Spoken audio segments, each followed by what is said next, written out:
Hey, it's Josh, and what do you know? It's another episode of the Josh Bloom Podcast, another edition of 1,461 Days of Ignoring the Trump Administration. This is episode number 27 of the Josh Bloom Podcast, and this week's essential mentions and name drops include Björk, Barack Obama, my unlit menorah, 6% celebration cake, you'll just have to find out what that is, the film Django Unchained, dirty hippies, and protest sign participants. It's a weird one, meaning it's a normal one. Sorry. If you want to watch a compilation of all of the original TikTok posts that this show was derived from, as usual, I have compiled them on YouTube. A link is in the show notes. Please leave a 5-star rating for the Josh Bloom Podcast in your podcast app, and while you're doing that, leave a comment too. This increases engagement. Follow the show. Engagement helps more people find me. Thank you. Lastly, go to superjews.com, superjews, superjews.com, for links to all my social media.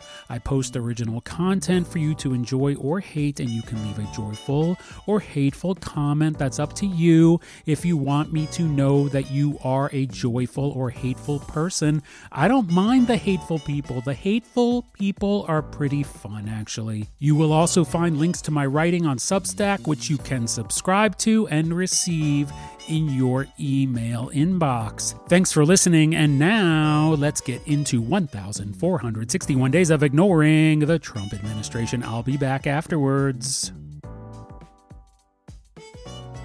Day 82 of 1,461 Days of Ignoring the Trump Administration. I'm still not a self-help guru. I'm still just trying to help myself. The 1,461 Days of Ignoring the Trump Administration initiative, the movement, the ideology. It isn't just for those who want to ignore the Trump administration or the leader of the Trump administration. It isn't exclusively for the left or the right or the middle. Ignoring the Trump administration isn't even just for Americans. 1,461 Days of Ignoring the Trump Administration is global. On day 82 of 1,461 Days of Ignoring the Trump Administration, this is a global movement, because what the Trump administration and the leader of the Trump administration represents is an affront to all people from all walks of life. In case you didn't know, we are living on a grain of sand that is hurtling through space, and that is a weird thing to contemplate. But on this grain of sand, we all need some very basic things, and I'm talking about every single person. We need food, water, clothing, sleep, and shelter. Food, water, clothing, sleep, and shelter are things we can all agree on. If all people could come together and recognize we're just here temporarily on this grain of sand, then we should be able to give each other those 5 basic necessities without concerning ourselves with such a thing as ridiculous made-up borders. Now, I'm not saying anything political related to open borders. I'm talking about the open borders of our hearts and minds that allow us to understand and behave with the knowledge that we personally benefit when everyone around us benefits. And when I'm talking about living on a tiny grain of sand, even someone on the other side of the planet is still pretty damn close. Now, culturally, politically, ideologically, people are different. They have different views on the world, and those views are subject to finding mutual acceptance and understanding. This is something that we will always be working to achieve, and we should, because we will always have differences. These are differences with people as close as the other side of the world and people who are even closer on the other side of the street. Even though your next door neighbor might have a completely different point of view than you, we can agree that we need food, water, clothing, sleep, and shelter. And if the leader of the Trump administration makes it difficult to have those things, then maybe we can also agree to ignore the Trump administration.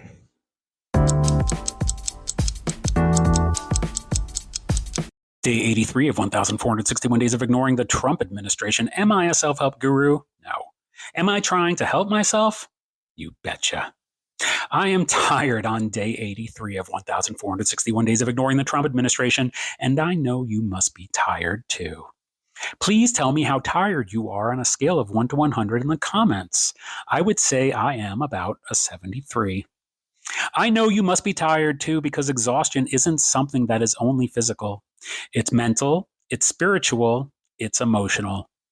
We need to feel tired sometimes and acknowledge it so we can contrast that feeling with the times when we are feeling so alive. It's a natural state of being. Unlike the members of the Trump administration who claim to be religious people, I state honestly that I am not religious. I am Jewish ethnically, but I was not bar mitzvahed. I own a menorah, and even though I am lit, I have never lit it. But I do understand religious people, or more accurately, I respect people of faith. And even more accurately, I respect people of faith who respect faith and believe that there is something more important in the universe than themselves. I believe that faith requires one to be very demure, very mindful. You don't need to be out here like all these Trump ladies sending thoughts and prayers on social media every 5 minutes. What I know of faith is that it is personal and private. Nothing about the Trump administration is personal or private, except for their chats on public apps about bombing civilians. Do you think they sent thoughts and prayers to the families of the people they killed? Let me know in the comments. Even though I am not religious, I will talk to myself as if I am looking for guidance from somebody. For example, Josh, what are you doing? You're not going to be able to sustain 1,461 days of ignoring the Trump administration? When I'm saying this to myself, I'm not contemplating giving in. I'm just trying to get myself to admit that I'm tired. Josh, you're just tired. Go take a nap, or take a break, or take a deep breath. When it comes to 1,461 days of ignoring the Trump administration, it means ignoring the Trump administration, because ignoring the Trump administration can be tiring too. Taking care of your faith, even if it is faith in yourself, is discipline. And I wish that the members of the Trump administration had that same discipline to take a break from whatever it is that motivates them to do the harm that they do. Maybe they're exhausted too. Maybe for a day, they could also ignore the Trump administration. Day 84 of 1,461 days of ignoring the Trump administration. I am not a self-help guru. No, I'm just trying to help myself. Are you a comically irritable person like me? Please let me know in the comments. I have talked about how comically irritable I am because when I am confronted with big problems, I rise to the occasion. But little things, they bug the holy hell out of me. That is why I ignore the Trump administration. The leader of the Trump administration makes so many ridiculous statements every day. The best thing I can do is use this reality to improve. But as I have also said and am affirming again on day 84 of ignoring the Trump administration, I am putting in the work to train my mind to stop noticing little annoyances and from letting them annoy. When I do notice, because it is impossible to always ignore annoyances like the Trump administration, for example, I want to laugh at them and myself for noticing. I want to embrace laughing at myself and the world around me and take more chances to find the relationships and experiences that will keep me laughing. I have noticed that the negative comments on these videos have died down because the negative commenters who would typically leave angry messages attacking me personally over my criticisms of the Trump administration and the leader of the Trump administration don't seem to have much to say to me when I am here talking about becoming a better person and referencing the idea of ignoring the Trump administration as a starting point. The first time I went viral on TikTok, I did what many creators do and started posting random videos to keep the excitement going. One day, I saw a car in front of me with the bumper sticker that said "Straight Pride." Obviously, I made fun of it, but my commentary wasn't clever or humorous. It was just angry. The comments section went ballistic, and one commenter I responded to, who was particularly nasty, said at the end of the exchange, "Just post positivity, dude." That really stuck with me. That lucid moment with a supporter of the Trump administration gave me something of value to take away that I am still thinking about 2 years later. Posting positivity isn't about spreading good vibes. It's about letting go of negativity. That is posting positivity. There is a way to talk honestly about what's going on in the world and in our lives in a way that is realistic, but still positive. It's even possible to laugh when the little annoyances become bigger than little. I am working every day to become an expert at this, and one way to do that is to continue to ignore the Trump administration.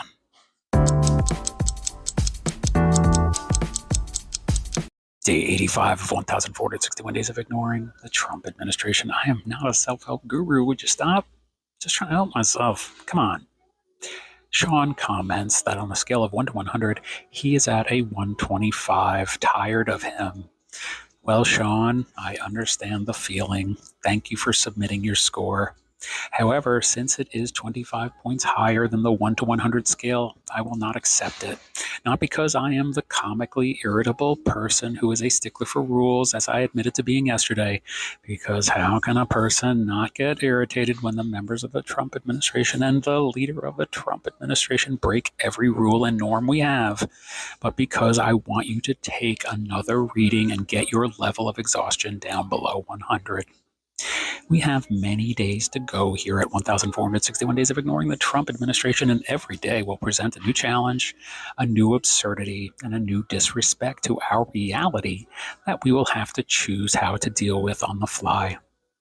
The Trump administration seems hell-bent on carrying out the personal agenda of the leader of the Trump administration, regardless of how his behavior and the behavior of those around him that he encourages and condones negatively affect the lives of the people he swore an oath to the Constitution to protect. Naturally, this uncertainty and instability is tiring. I said I was at a 73 on day 83. Here on day 85, I am about at a 68, and that's not bad at all for a Monday. I said it before, it is okay to be tired.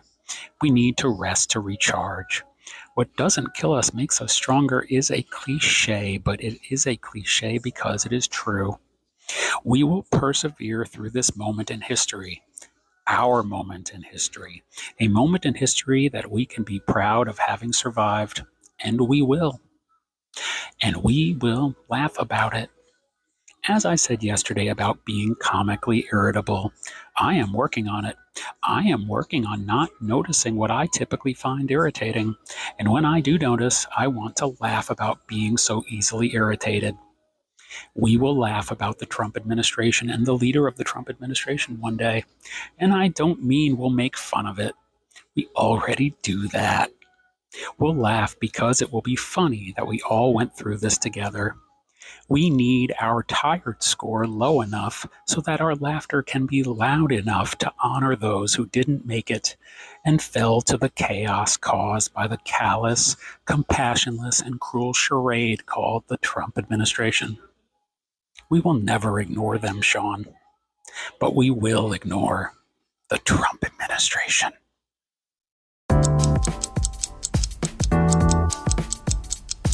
Day 86 of 1,461 Days of Ignoring the Trump Administration. I am not a self-help guru, though at this point I kind of wish I was.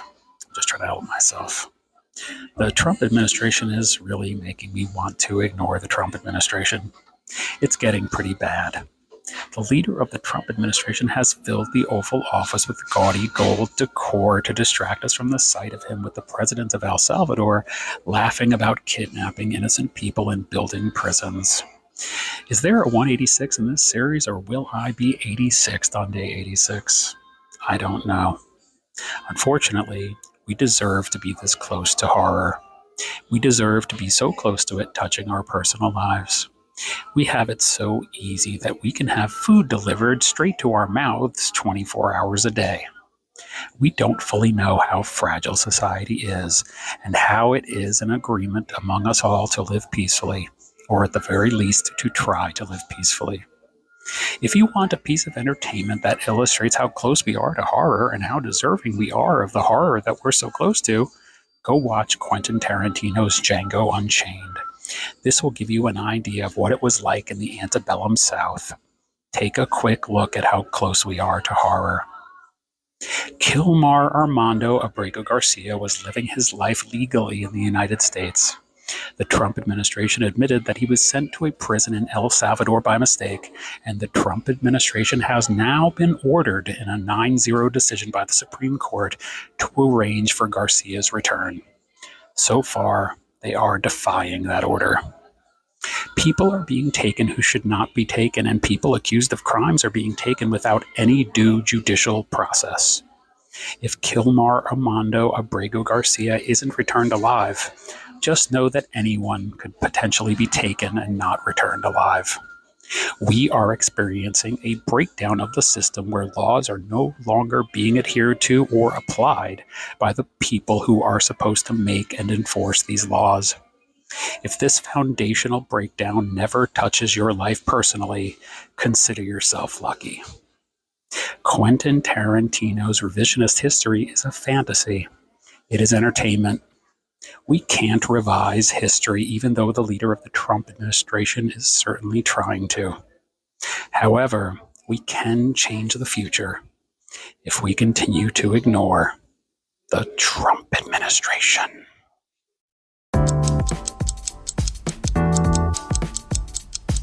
Day 87 of 1,461 days of ignoring the Trump administration. I'm not a self-help guru. I'm just trying to help myself.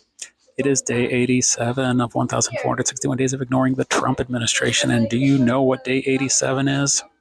Well, get out your noisemaker, get out your streamers, get out your balloons, get out a big piece of cake or several pieces of cake for several friends, because it is time to celebrate 6%. We are 6% through 1,461 days of ignoring the Trump administration, and we are surviving. We are thriving. We are not unaliving. And isn't that what the point is? To stay strong, to enjoy ourselves, to enjoy our lives, and to be there for the people around us who might be freaking out slightly harder than we are. I have my good days. I have my bad days. I have days where I'm good 1 minute and then I'm bad 1 minute. And I think it's going to be a roller coaster like that for a while. But what I know right now, in this very moment, as I am speaking to you, is that we are 6% through. And I think that when we get to 10%, that's an excellent time for you to send me donations to thank me for this great work. I'm just kidding, but not. Because it is work. I mean, I am here doing this, and I appreciate you watching and sharing this experience that we are forced to experience. Please let me know in the comments if this work is affecting your life in a negative way, in a positive way, or just in a who is this guy on my screen and how can I press that not interested button very quickly kind of way. Just a reminder here on day 87 of 1,461 days of ignoring the Trump administration, the point of this exercise is to cut down on consuming as much information as we might want, because we are searching and looking and hoping for answers that we are not going to receive. And two, as we consume less news and we consume less rhetoric and we consume less propaganda coming out of the Trump administration and from the leader of the Trump administration, we will have more time on our hands, and using that extra time to do things for ourselves, to do things for our loved ones and friends that are positive, that are uplifting, and that give them a chance to escape from the doldrums of their life is what we are doing here. So, let me remind you once again on day 87 of 1,461 days of ignoring the Trump administration to continue to ignore the Trump administration.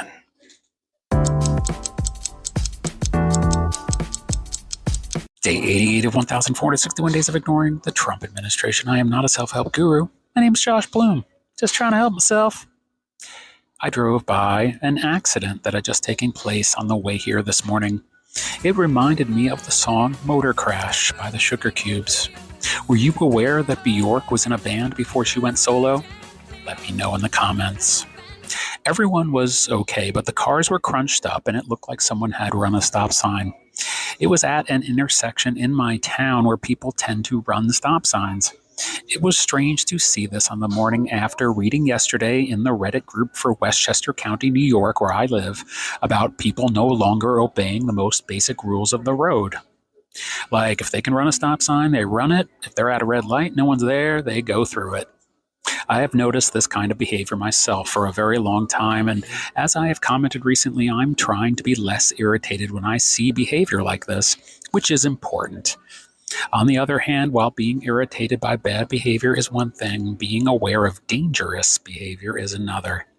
When I would see dangerous behavior throughout my life, I would wonder, well, if they'll break this rule, what other rules will they break? That's why I get irritated. It makes me feel like people like this are breaking the most basic social contracts. Where does it end? And now that we have the leader of the Trump administration who pays no mind whatsoever to any social or institutional norms, people who are inclined to run stop signs or drive through red lights feel like, well, I guess I can do that now anytime I want without worrying whatsoever about what it might mean to people around me. That is different from wondering what it means to get a ticket or be pulled over. It's worse than that. Way worse than that, because it's about not caring about your fellow man. When you have the leader of the Trump administration who does not care about his fellow man, and that same person, the leader of the Trump administration, is enjoying going the extra mile to put people in dire circumstances, such as uncertainty about their future, uncertainty about their finances, in some cases, uncertainty about their freedom, it leaves people feeling, well, what does it matter anyway? Even his supporters are feeling the strain of his trickle-down indecency. And so I ask you to drive defensively, friends. It's what you can do to keep your life distant from confusion, chaos, and collision. Don't be a person who ignores stop signs, and don't stop ignoring the Trump administration. Okay, that's it. Yes, that is a reminder to drive safe, drive defensively, because people are now okay with being insane on the road. They used to be like, well, I don't want to be insane, even though I am insane. I don't want people to know I'm insane, but now they want you to know they're insane. So be careful out there. That's it for today's episode of the Josh Bloom Podcast and the latest edition of 1,461 Days of Ignoring the Trump Administration. I hope you enjoyed this presentation. If you did, don't forget to follow the podcast, leave a review and a rating, and tell a friend about the show. That way, more people will hear the show. Do it. Visit me everywhere for everything at superjews.com. I'd love to hear any thoughts, feedback, and suggestions you may have. Thank you for tuning in. I will be back next week.